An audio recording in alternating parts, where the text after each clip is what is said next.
Bonjour mesdames et messieurs et bienvenue à Perspective. Je suis Francis Denis.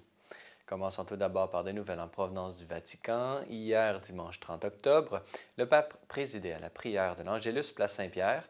Dans son allocution prononcée du haut de la fenêtre du palais apostolique, le souverain pontife a commenté l'Évangile de ce dimanche en soulignant l'importance de voir en l'autre ce qu'il y a de beau et de bon. Il n'existe personne qui n'a pas en lui quelque chose de bon. C'est ce que regarde Jésus pour sortir toute personne du mal, a-t-il affirmé. Écoutez. L'attitude de Jésus envers Zachée nous montre un autre chemin, celui de montrer sa valeur, malgré tout, à celui qui se trompe. Cela peut provoquer une surprise positive qui attendrit le cœur et qui pousse la personne à faire ressortir le meilleur d'elle-même. Faire confiance aux personnes leur permet de grandir et de changer. C'est ainsi que Dieu agit avec nous tous.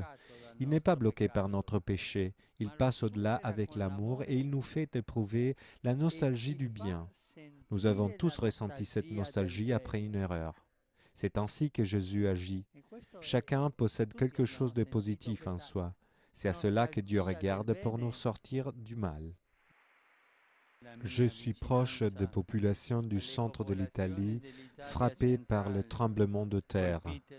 Je prie pour les blessés et pour les familles qui ont subi les dégâts les plus importants, et aussi pour les secouristes. Que le Seigneur ressuscité leur donne la force, que la Vierge Marie les protège.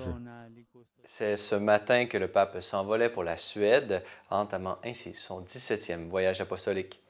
C'est en fin de matinée qu'il fut accueilli par le premier ministre suédois Stefan Löfven à l'aéroport de Malmö. Le souverain pontife s'est ensuite dirigé vers le palais royal à Lund, situé au sud du pays, pour une rencontre privée avec les membres de la famille royale de Suède. Le pape s'est ensuite déplacé à la cathédrale, tout près de là, pour une rencontre de prière œcuménique de commémoration du 500e anniversaire de la réforme opérée par Martin Luther en 1517. Cette cérémonie émouvante d'environ 1h30 a débuté par une procession où se sont succédés plusieurs chants de différentes cultures. Par la suite, plusieurs ministres luthériens ainsi que le pape François ont pu prononcer des prières communes pour la paix et l'unité, avant de poursuivre par la lecture de l'Évangile. Celui-ci fut d'abord commenté en espagnol par le révérend Martin Jung, secrétaire général de la Fédération luthérienne mondiale, avant de laisser la parole au pape François. Dans son allocution, le souverain pontife s'est exprimé sur le thème de l'unité des chrétiens 500 ans après le schisme protestant. Nous devons regarder avec amour et honnêteté notre passé, a affirmé le pape, et reconnaître notre faute et demander pardon. Dieu seul est juge.